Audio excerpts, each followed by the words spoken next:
हर खबर पर होगी आपकी पकड़। डाउनलोड कीजिए एबीपी लाइव ऐप। नमस्कार, आप देख रहे हैं एबीपी न्यूज। मैं हूं आपके साथ शोभना यादव। बिहार चुनाव के सबसे विश्वसनीय शो कौन बनेगा मुख्यमंत्री में आपका स्वागत। शुरुआत करेंगे उस चिंगारी से जो एनडीए की सियासत में भड़की हुई है। चिराग पासवान जिस तरीके से नीतीश कुमार पर दबाव बना रहे हैं, उसकी वजह से जेडीयू नेताओं का सब्र टूट रहा है। बीजेपी भी अब सवालों के घेरे में है। इस बीच ताजा और बड़ा डेवलपमेंट ये हुआ है कि चिराग की पार्टी के बड़े नेता सूरज भान ने एनडीए की एकजुटता की वकालत की है। सूरज भान ने कहा है जो हो रहा है उससे सबका नुकसान है। क्या चिराग की पार्टी में विरोध की चिंगारी जल रही है? जो चीज बंद कमरा में होना चाहिए था, जिससे कि जो पब्लिकली बीच में नहीं, ये बंद कमरा में होना चाहिए। इससे तो पूरे एनडीए को नुकसान हो रहा है। ये नहीं कि जिससे चिराग पासवान को नुकसान हो रहा है, भाजपा को हो रहा है या नीतीश जी को हो रहा है, पूरे एनडीए का हो रहा है। क्या चिराग का नीतीश विरोधी रवैया सूरज भान को पसंद नहीं आ रहा? देखिए, नफा नुकसान तो जिससे होता ही है। आवाज एक ऐसी चीज है, उनको समझ है कि हम जो बोल रहे हैं सो बिहार में जिसे ये नहीं हो रहा है, आगाह कर रहे हैं, और इससे तो नुकसान कुछ तो वोटर पर हो ही रहा है। क्या चिराग पर एनडीए में बने रहने का दबाव है? एनडीए में ही रहना चाहते हैं पूरे एनडीए, जिसे कि अगर एक होकर लड़ेगा तो 200 सीट से ऊपर जिसे कि बिहार में आएगा, ये सब लोग कर रहे हैं। चिराग की पार्टी वैसे तो परिवार की पार्टी कही जाती है, लेकिन परिवार से बाहर का सबसे बड़ा चेहरा कोई है तो वो है सूरज भान सिंह। सूरज भान पार्टी के उपाध्यक्ष हैं, खुद सांसद रहे, पत्नी सांसद रही और अभी नवादा से छोटा भाई सांसद है। ऐसे में सूरज भान सिंह जो कह रहे हैं उससे चिराग पासवान की राजनीति डोल सकती है। इस चीज को तो आने वाला समय बताएगा, ये हम कैसे कर सकते हैं। लेकिन ये तो जरूर नहीं है कि कहाँ चिराग पासवान जी है, कहाँ हमारे रामविलास पासवान जी। आसमान जमीन का तो सोच का अंतर होगा, क्योंकि उम्र के साथ ही आदमी परिपक्व होता है। ये पूरा इंटरव्यू दिखाने से पहले दर्शकों को हम बताना चाहेंगे कि सूरज भान का ये बयान तब आया है जब एक दिन पहले ही जेडीयू के नेता और मंत्री जय कुमार सिंह कह चुके हैं कि जेडीयू किसी के दबाव में नहीं आने वाला है। जय कुमार चिराग को संभल कर बोलने तक की बात कह चुके हैं। नहीं, चिराग पासवान जी जरूर मैं लोजपा के राष्ट्रीय अध्यक्ष हैं, उन्हें बड़ी संभल कर और परिपक्व बातें बोलनी चाहिए। गठबंधन के बारे में इसलिए कहते हैं कि आप परिपक्व एक राष्ट्रीय अध्यक्ष जैसा बात कीजिए। गठबंधन का मतलब होता है कि एनडीए की गठबंधन। वो बच्चों जैसी बात कर रहे हैं क्या? हम तो नहीं कह सकते हैं, क्योंकि वो लीडर हैं, सांसद हैं, 2 बार की उनकी अनुभव होनी चाहिए। लेकिन भाषा बोलने के क्रम में आक्रोशित नहीं, राजनीतिक भाषा का प्रयोग में परिपक्वता होनी चाहिए। और अब जेडीयू के दूसरे नेता भी खुलकर चिराग के खिलाफ बोलने लगे हैं।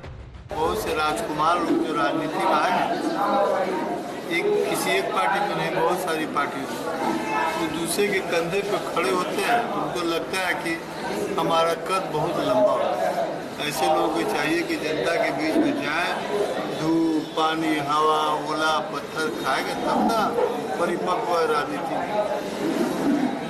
न खाई हो जिगर पे चोट जिसने जिंदगानी में, उसे क्या गम किसी के सिर से दिल टूट जाने का। यहाँ गौर करने वाली बात यह है कि चिराग के रुख की वजह से जेडीयू उन्हें भाव नहीं दे रही, और अब तो बीजेपी पर भी सवाल उठ रहे हैं कि बीजेपी ने ही चिराग को नीतीश के खिलाफ बोलने के लिए आगे कर रखा है, क्योंकि बीजेपी का कोई नेता चिराग को बोलने से मना नहीं कर पा रहा। ऐसे तो एनडीए के समर्थक असमंजस में है कि कौन अपना है कौन परा है।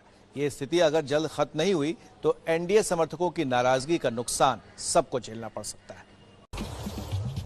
सूरज भान सिंह की बात इसलिए बड़ी हो जाती है क्योंकि वो चिराग की पार्टी में पासवान परिवार के बाद सबसे बड़े नेता हैं।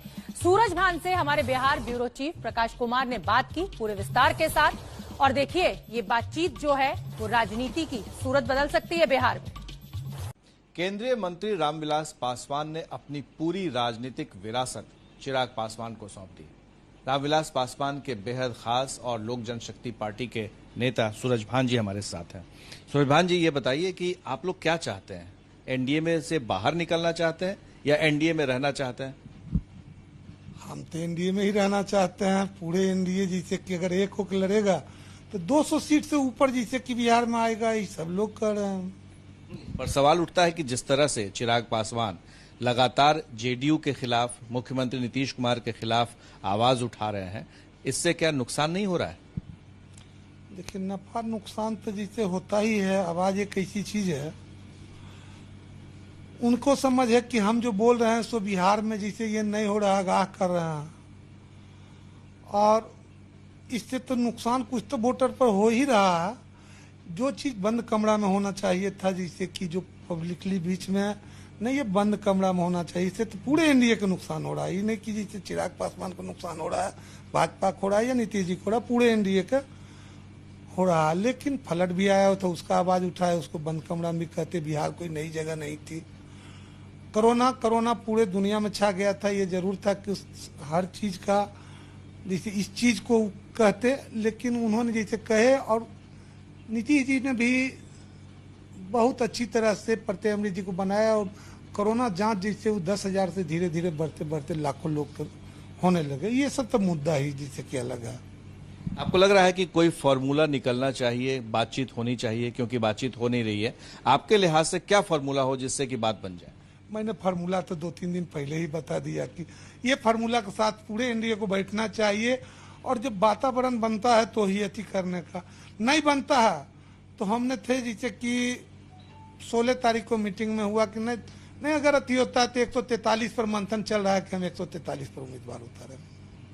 आपको लग रहा है कि चिराग पासवान जिस तरह की राजनीति कर रहे हैं वो मैच्योर्ड नहीं है, अपरिपक्व है? इस चीज को तो आने वाला समय बताएगा, ये हम कैसे कर सकते हैं। लेकिन ये तो जरूर नहीं है कि कहाँ चिराग पासवान जी है, कहाँ हमारे रामविलास पासवान जी। आसमान जमीन का तो सोच का अंतर होगा, क्योंकि उम्र के साथ ही आदमी परिपक्व होता है। ये बताइए सूरजभान जी कि ये जो लगातार बात चल रही है कि जेडीयू के खिलाफ उम्मीदवार उतारेंगे, बीजेपी के खिलाफ नहीं उतारेंगे, तो ये इसको आप किस रूप में देख रहे हैं?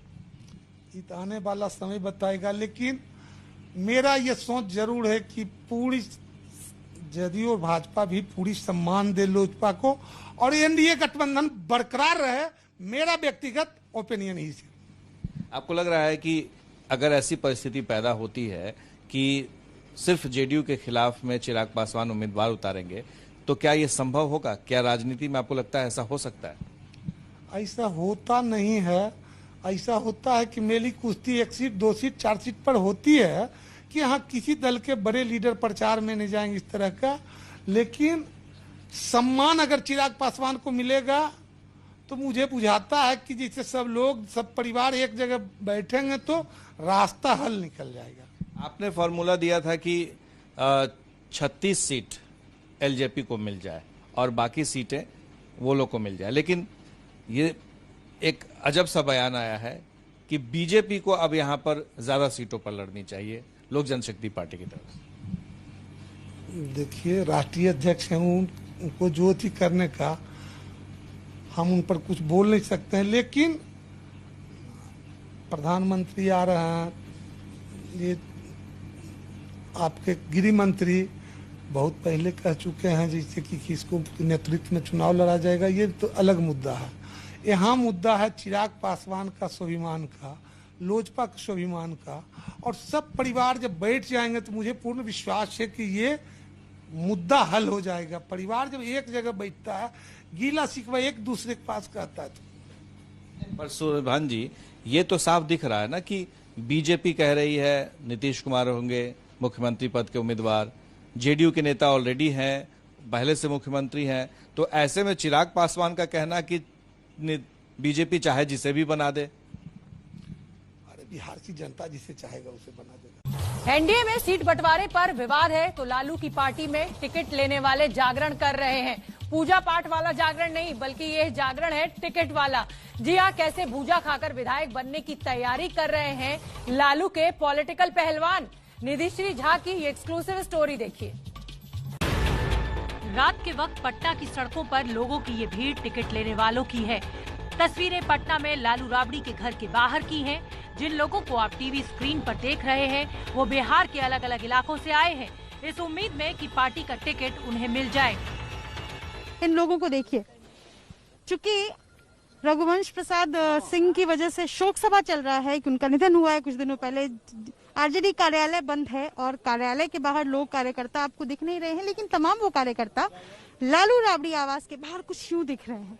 अंदर से एक लोगों को बुलाया गया तो सबकी उम्मीदें जग जाती हैं और सब धीरे धीरे करके अंदर जाते हैं और इसी वजह से तमाम लोग जो है वो टिकट के लिए सबकी कोशिश है और उसी कोशिश की वजह से ये सभी लोग अपने अपने विधानसभा क्षेत्र से यहाँ आए हैं ताकि अपनी दावेदारी मजबूत कर सके। बताया जा रहा है कि इसी तरह देर रात तक लोगों की भीड़ घर के बाहर जमा रहती है। टिकट का दावा करने वाले अपनी पर्ची भेजते हैं और फिर जिनका नंबर आता है उन्हें अंदर बुलाया जाता है। हमारी रिपोर्टर निधि श्री झा ने टिकट के दावेदारों से जब पूछा कि आपको टिकट क्यों मिले तो लोग इस तरह के तर्क देते नजर आए। अरविंद कुमार पप्पू। कितने आपके साथ कितने समर्थक आए? 5 वर्कर आए हैं। 5 ही आए जी। कम समर्थक को साथ में क्यों? एक आदमी सिर्फ कैंडिडेट से ही मिलने का आदेश है। हम 101 गोपालगंज विधानसभा से। टिकट क्यों मिले आपको? क्या नाम है आपका? हम 1997 से लेकर आज तक पार्टी का जो है संगठन का कार्य करते हैं। हम दो कार्य तो सब कर रहे हैं, यहाँ कोई कार्यकर्ता थोड़े कहेगा कि हम नहीं करते। नहीं, हम पद पे हैं। हम यूथ का अध्यक्ष थे गोपालगंज के, अभी प्रदेश का महासचिव है। 10 वर्ष यूथ का अध्यक्ष रहे हैं। कितनी मेहनत की है आपने पार्टी के लिए? 97 से लगातार पार्टी के लिए मेहनत कर रहे हैं। कहाँ से आए? मधुबनी खजौली। मधुबनी खजौली विधानसभा से आए जी। तो आपको क्यों लग रहा है कि पार्टी आपको टिकट देगी? पार्टी में हम लोग 25 वर्षों से काम कर रहे हैं। बूथ लेवल से लेके जिला अध्यक्ष यूथ के रहे हैं हम और पार्टी में काम कर रहे हैं, इसलिए पार्टी में दावेदारी दी है। हम 193 बड़हरा विधानसभा से आए हुए हैं। पार्टी आपको क्यों दे टिकट? पार्टी हमें ईमानदार छवि, पार्टियों में क्या हो गई है कि आज कहते हैं कि हम बेईमान है, सब कहते हैं हम ईमान हैं, लेकिन सबको पता है कि कौन ईमानदार है कौन बेईमान है। तो फिर आपको पार्टी आप कैसे प्रूफ करेंगे कि आप ईमानदार हैं? आप सर्टिफिकेट लेकर आए? यस में ईमानदारी का सर्टिफिकेट है आपके पास? यस में ईमानदारी का इसलिए कि 15 साल मैंने अपनी ड्यूटी किया है। हमने फौज में ड्यूटी किया है और वहाँ पे हमने 25 पैसा भी किसी तरह का 2 नंबर का हमने पैसा नहीं कमाया और इससे अच्छा और क्या मौका हम दे सकते हैं? क्या सर्टिफिकेट? हम जैसा टीम वर्क कोई करने वाला है, कोई सिविलियन है अगर है तो बताइए। हर किसी के अपने दावे हैं और इन्हीं दावों को पेश करके टिकट की लोग उम्मीद लगाए बैठे हैं।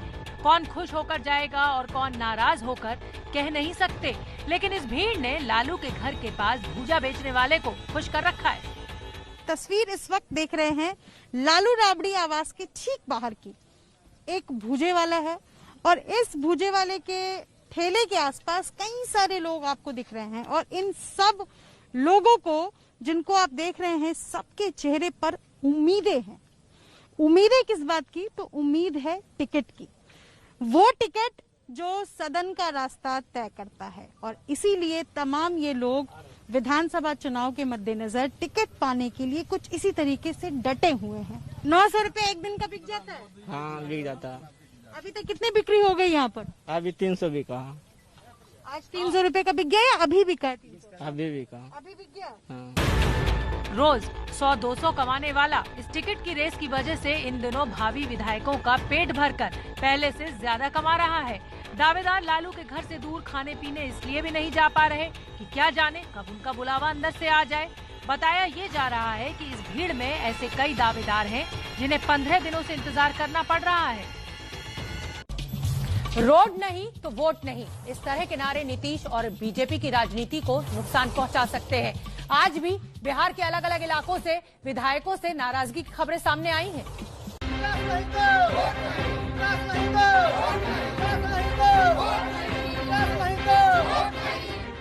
रोड पर जमा गंदे पानी के बीच लोग बैनर लेकर प्रदर्शन कर रहे हैं।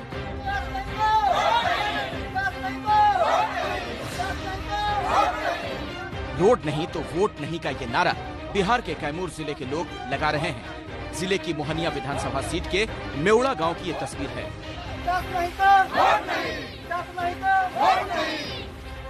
लोगों का आरोप है कि गांव में विकास नहीं हुआ, न सड़क है न पीने का पानी। यहाँ अभी जल नल तक नहीं चालू हुआ। अभी साल भर हो गया जल नल इसी तरह पड़ा हुआ है।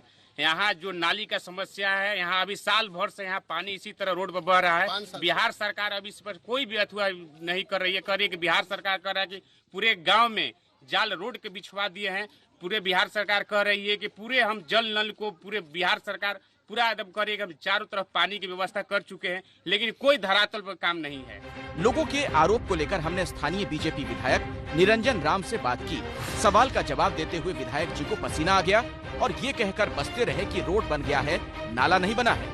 आप एंट्री करिएगा उस गांव में, सड़कें बन चुकी हैं, नाली का भाव में पानी सड़क पर है, नाली का भाव में सड़क पानी पर है। मैं देख रहा हूँ, चूंकि मेरी यात्रा आपके चैनल से मैं बताना चाहता हूँ, 20 साल की मेरी यात्रा है राजनीति की। मैं यहाँ 4 बार चुनाव लड़ चुका, 2 चुनाव में हारा हूँ, 2 चुनाव जीता हूँ मैं। तो 20 साल की यात्रा में मैं गली देखता हूँ, मैं एक गली देखता हूँ विधानसभा का, मैं देख रहा हूँ वहाँ पानी लगा है, सड़कें बन चुकी हैं, नाली का वहाँ में वो पानी सड़क पर लगा है। रोड नहीं तो वोट नहीं का नारा रोहतास के दिनारा में भी लगाया जा रहा है। दिनारा से जेडीयू के जय कुमार सिंह विधायक हैं, जो कि नीतीश सरकार में मंत्री हैं। विकास नहीं होने से क्षेत्र के कोसंदा गांव के लोग नाराज हैं और इसी तरह की नाराजगी की वजह से लोग विधायकों के खिलाफ मोर्चा खोले हुए हैं। पिछले हफ्ते करीब दर्जन भर विधायकों को अपने अपने क्षेत्र के लोगों की नाराजगी का सामना करना पड़ा था। 3 दिन पहले तो कृषि मंत्री और बीजेपी नेता प्रेम कुमार के खिलाफ भी लोगों ने नारेबाजी की थी।